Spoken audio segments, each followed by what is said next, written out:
টানা ১,০০০ দিনের রক্তক্ষয়ী যুদ্ধ সুদানকে ঠেলে দিয়েছে এক ভয়াবহ মানবিক বিপর্যয়ের দিকে। গোলাগুলি, বোমাবর্ষণ আর ক্ষমতার লড়াইয়ের মাঝে দেশটির সাধারণ মানুষ আজ বেঁচে থাকার মৌলিক নিশ্চয়তাটুকুও হারাতে বসেছে। জাতিসংঘ ও আন্তর্জাতিক ত্রাণ সংস্থাগুলোর সর্বশেষ হিসাব বলছে, সুদানে এখন প্রায় ৩ কোটি মানুষ চরম খাদ্য সংকটে ভুগছে, যা দেশটির মোট জনসংখ্যার অর্ধেকেরও বেশি। পরিস্থিতি এতটাই ভয়াবহ যে এটিকে সাম্প্রতিক বিশ্বের অন্যতম ভয়ঙ্কর মানবিক সংকট হিসেবে আখ্যা দিচ্ছেন বিশেষজ্ঞরা।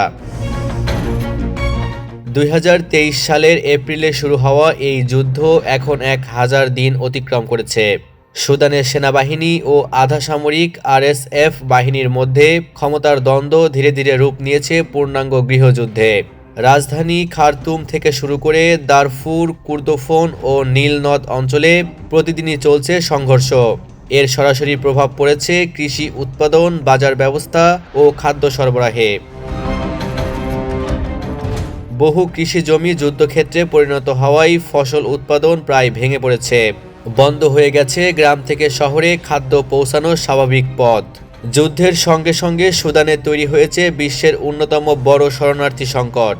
দেশটির ভেতরেই বাস্তুচ্যুত হয়েছে কোটি মানুষ, আবার লাখ লাখ মানুষ সীমান্ত পাড়ি দিয়ে আশ্রয় নিয়েছে চাদ, দক্ষিণ সুদান ও মিশরে। এসব শরণার্থী শিবিরেও খাদ্য ও বিশুদ্ধ পানির তীব্র সংকট দেখা দিয়েছে। ত্রাণ সংস্থাগুলো বলছে, নিরাপত্তাহীনতার কারণে অনেক এলাকায় ত্রাণ পৌঁছানোই সম্ভব হচ্ছে না। এই প্রেক্ষাপটে আন্তর্জাতিক সম্প্রদায়ের প্রতি জরুরি সহায়তার আহ্বান জানিয়েছে জাতিসংঘ। যুদ্ধের ১০০ দিনে সুদান আজ দাঁড়িয়ে আছে অনিশ্চয়তার কিনারায়। ৩ কোটি মানুষের ক্ষুধা, শিশুদের কান্না আর ধ্বংসস্তূপের মাঝে জাতিসংঘের আহ্বান স্পষ্ট।